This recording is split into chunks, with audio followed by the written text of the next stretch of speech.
Hello, everyone. Hello, how is it going? How are you? Hope I can see if comments come up. Maybe I need to pull my phone out, but oh, here we go. It's working. Welcome to 2022, y'all. So, some of you may have seen that at the end of 2021, I posted that I'm going to be coming on here more often and I'm going to be sharing my words, my life experience, my perspective, my wisdom, all of these pieces here. And I'm just going to be open and honest with you all because I think we need more of that in this world. So if you want to join me on that journey, I welcome you to. If you want to hold me accountable along that journey, I welcome you too. I'll say that I am not a pusher for the words of the year thing. But I am a huge fan of intention setting.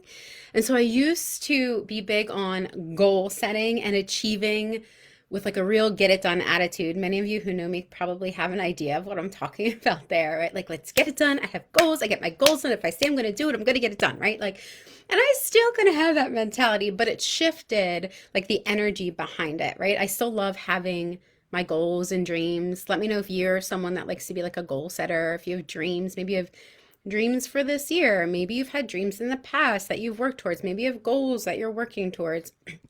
Whatever the case is, I would love to hear that from all of you because I totally get that. The difference now, though, is I don't define myself or my success or my life satisfaction or even my sense of accomplishment by those goal achievement, goal setting kind of standards anymore. And all too often, I've seen that lead to burnout, resentment, exhaustion, lack of fulfillment, constant like jostling around looking for that next thing that's going to bring the big difference or make everything better, but like never really finding it, and so on and so forth. And so I've just seen it time again and time again and time again not work, not just for myself, but for many, many other people in the personal and professional realms of my life. And so I am about intention setting as far as how I want to live my life. And that's really what I teach.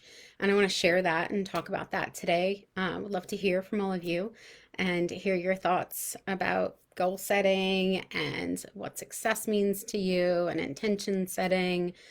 It's funny because depending on what kind of like sphere I'm talking in, it's not always understood the difference between when I say setting intentions versus setting a goal. What is the difference? Isn't that the same thing? Or like a New Year's resolution, right? I'm not a big pusher of New Year's resolutions either. I much prefer to lean into the intention setting.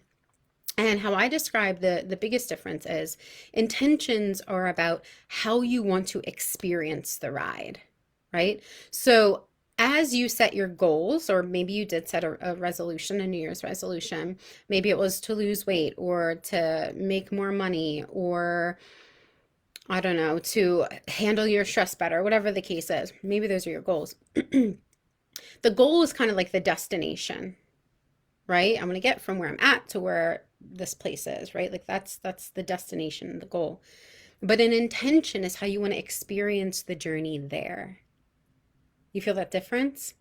Right, so I've chosen words for myself, not words of the year, not New Year's resolutions, but I've chosen words that fit for my intentions that I want to set for the time being, not necessarily for the whole year, not even for a particular time period, but for as long as fits for me, for as long as it fits like it feels right for me. So I'm not holding on to them to need to be my word for a certain amount of time. But I ended 2021 focused on being present. So presence, practicing presence, experiencing presence was a big word for me last year, throughout the year, up and down, and ease was at certain points throughout the year too. So when I ended 2021, present and spaciousness was added onto that. Those were my intentions that I was really setting for what I wanted to experience more of in my life, in my world, both personally and professionally, even financially, right? Like I wanted to welcome in,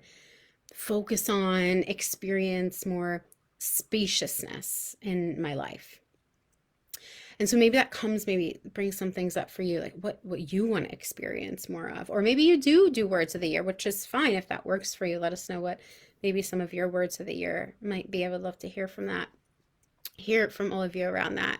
But I'm starting out this season, this particular season that I'm in my life, carrying over these intentions of spaciousness and being present, but I'm adding another one on, and that's courageous vulnerability, which is honestly like what brings me here to you all today, regardless of like the thoughts that go through my head of like, no one wants to hear what I have to say. Who knows what they're on there thinking of me? Oh, they're going to get on and roll their eyes. What is she talking about? They're not going to understand me, right? Like, regardless of any of those limiting thoughts that I have coming up, I am choosing, because I'm setting the intention to experience this courageous vulnerability in my life, especially in this season of my life. I'm choosing to show up here anyway, and I'm going to keep choosing that. I'm going to keep choosing to embrace the sense of courageous vulnerability, even though I used to desperately avoid feeling vulnerable. It just didn't feel safe. And for many of us, that is the case, right?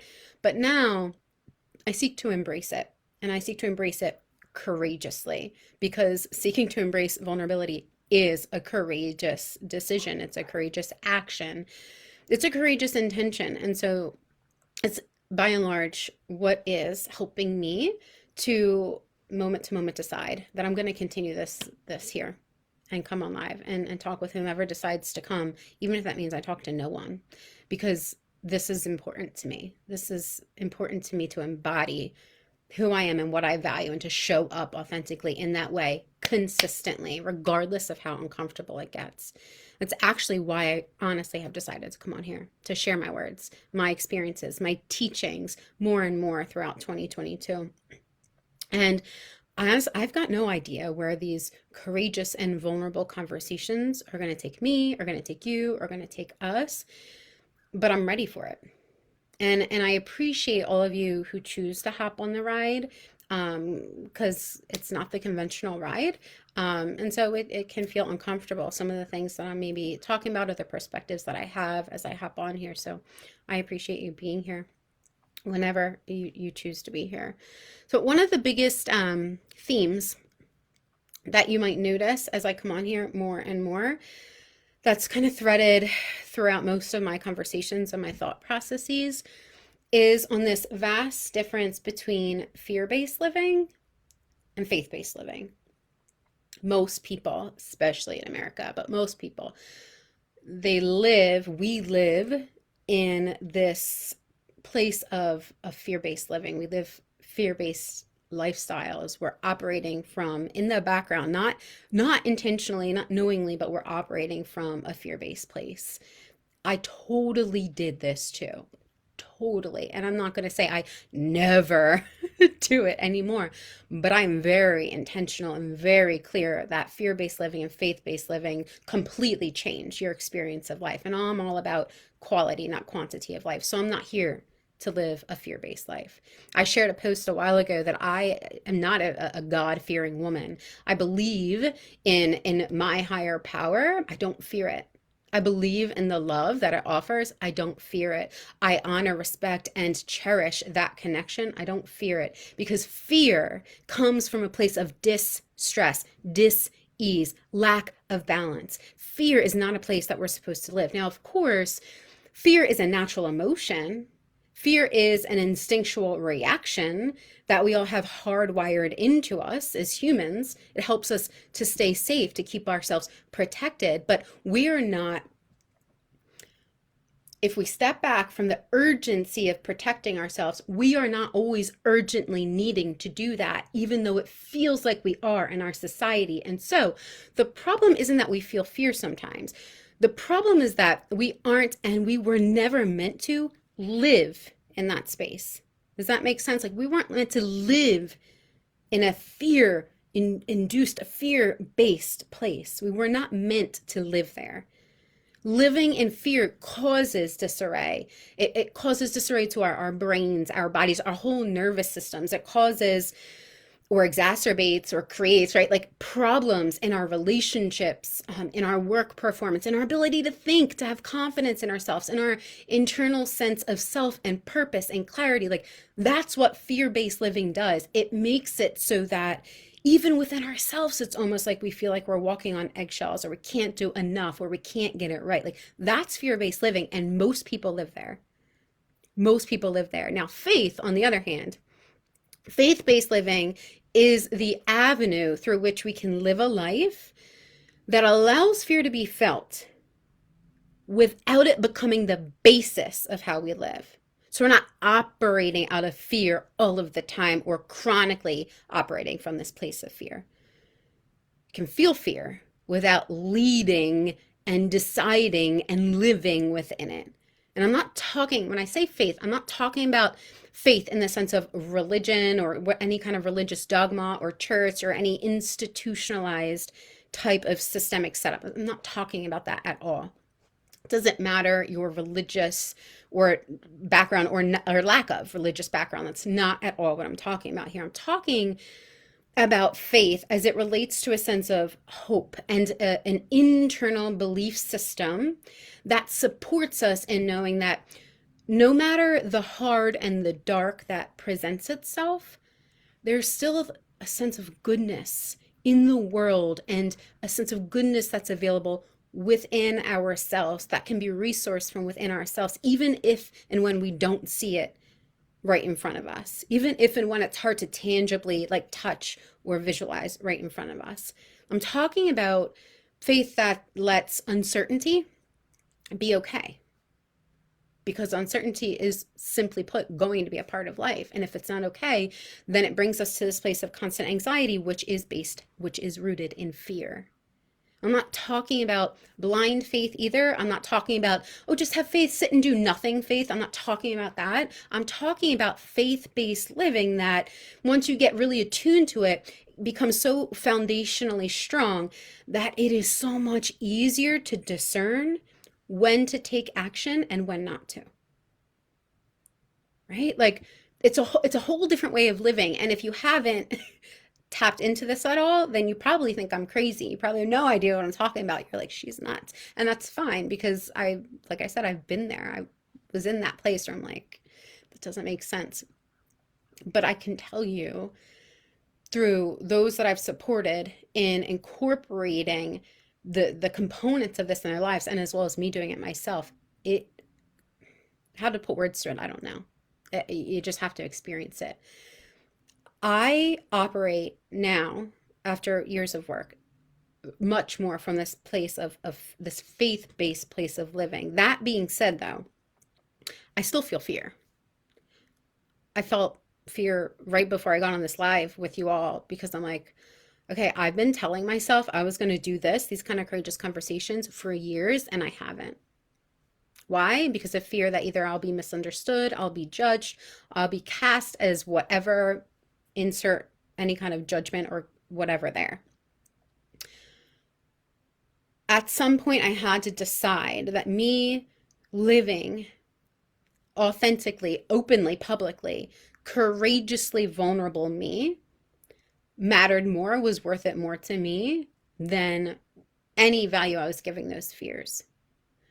I felt fear when I decided to share real, raw parts of my life, not just on social media, but in my work, in my coaching business. But I didn't let fear make the decision for me about what I was going to do, because if I had, I never would have co-authored a best-selling book in 2020 with 24 other wellness practitioners. And had I never co-authored that book, I would have touched the lives. I would not have touched the lives of those that said, like, they reached out to me after reading my chapter and said how grateful they were that they were able to read that because of how much it helps them. I felt fear when I thought about taking my life teachings and my skill set to create a new and prosperous business that I had never even considered creating before, and offering what I have to offer through paid services. I definitely felt fear, but I did not let fear make all the decisions for me, because if I would have, I would not have helped the countless folks who have since improved their health and their wealth and their wellness as a result. I also felt fear when I launched my new book this week, which many of you maybe have seen. thoughts of like, what will people think of me? Are they going to think that I think that I'm better than them? Are they going to think that I'm a know-it-all? Are they going to think that blah, blah, blah? All of these thoughts, fear-based thoughts. I noticed them, I felt them, but I did not give them any power because I don't choose to operate from a fear-based lifestyle anymore. Fear does not make my decisions for me. I choose to operate from a faith-based lifestyle. That even though I feel fear, even though I have thoughts that are based in fear, they're not going to run my life for me. They're not going to run the show for me. That's not going to happen anymore. Right? Like, you probably get what I'm talking about now if you're sticking around for the live or replay or whatever. Right? I would not be here talking to you right now if I let those fear-based thoughts just kind of make my decisions for me. I wouldn't have even allowed myself to pour years of my experience into the reset book that I have begun launching this week. And if I didn't do that, then this book, which I already know is life-changing because I initially created it as a course and it's already helped so many people as the course. This book would never get into the hands of the leaders, the achievers, the parents, the professionals who need it the most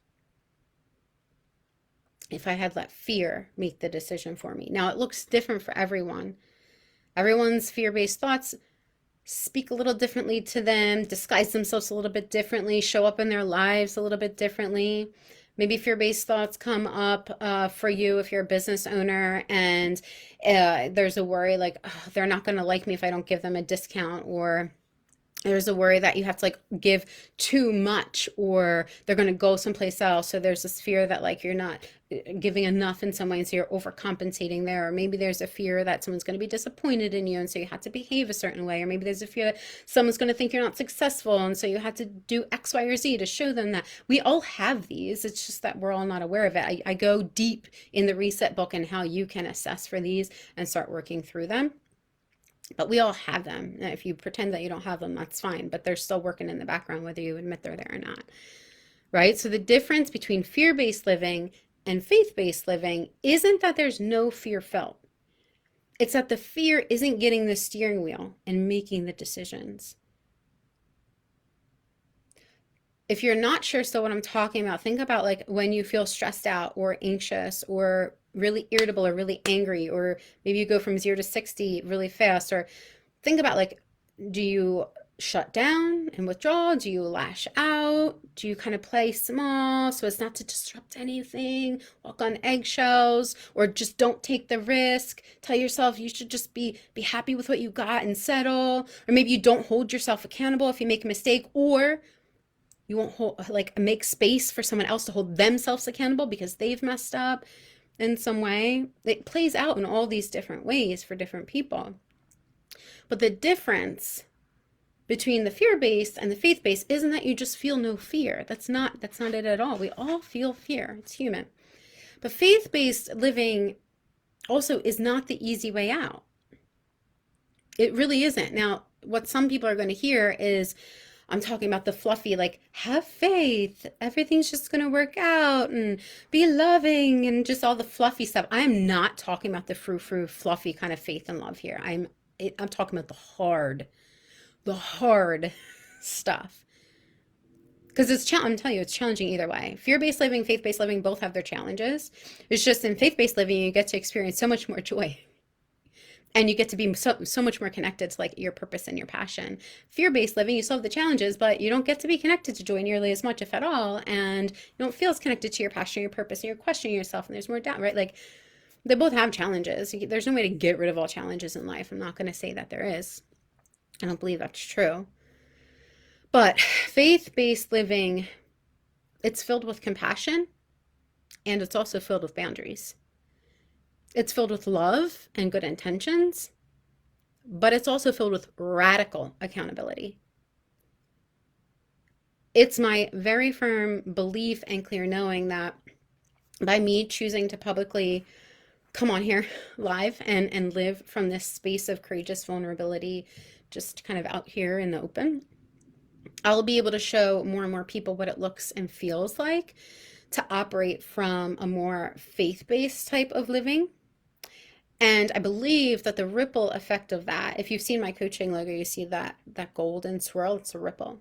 I believe that the ripple effect of that means that those who feel called to, ready for, the urge to get behind what I'm talking about in their own way, they're going to see the benefits of living that way and start practicing more of that too. And then other people will see, feel, experience those benefits. And the ripple effect is so profound because the more leaders, the more parents, the more professionals, achievers that we have moving away from living in a reactive, fear-based mode, the more opportunity we have to enhance every single one of our positive and meaningful connections and contributions in this world. And to me, that is so worth it. So worth it. And so this is the work that I'm called to do. We're all called to do some kind of work in our lives. And I think part of, the beginning parts of our lives are to figure out, what that passion is, so that we can go ahead and pursue it in a way that is inspiring to us. And so that's what I'm committed to do, especially now, 2022 and moving forward. So I do offer opportunities to work together. If any of this is of interest to you, I welcome you to reach out. But a great place to start is my new Reset book. Whether it's for you or someone else is coming to mind for you, you can check it out. It is going to be available on Amazon on February 22nd, 2222. And I'd love for you to grab a copy if any of this resonates for you. And if you want to be an advanced reader, there's a little bit of time left to join our advanced reader team, which means that you get a free e-copy of the book in advance before it's even released in February. And then you get to read through it and offer us a very honest review. And that's going to help others to be able to understand the benefits of the reset as well. So you can just reach out and I'll send you the link for that. All right, y'all, thanks for hanging with me. I'll see you next time.